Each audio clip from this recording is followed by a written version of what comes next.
رسول اللہ صلی اللہ علیہ وسلم نے فرمایا، جو شخص اللہ کی راہ میں جہاد کے لیے نکلا، اللہ اس کا ضامن ہو گیا۔ اللہ تعالیٰ فرماتا ہے، اس کو میری ذات پر یقین اور میرے پیغمبروں کی تصدیق نے اس سرفروشی کے لیے گھر سے نکالا ہے۔ میں اس بات کا ضامن ہوں کہ یا تو اس کو واپس کر دوں ثواب اور مال غنیمت کے ساتھ، یا شہید ہونے کے بعد جنت میں داخل کر دوں۔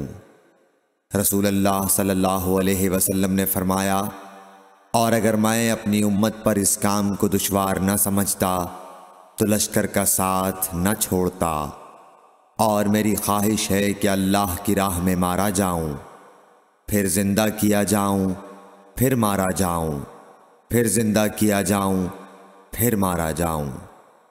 صحیح بخاری حدیث نمبر 36۔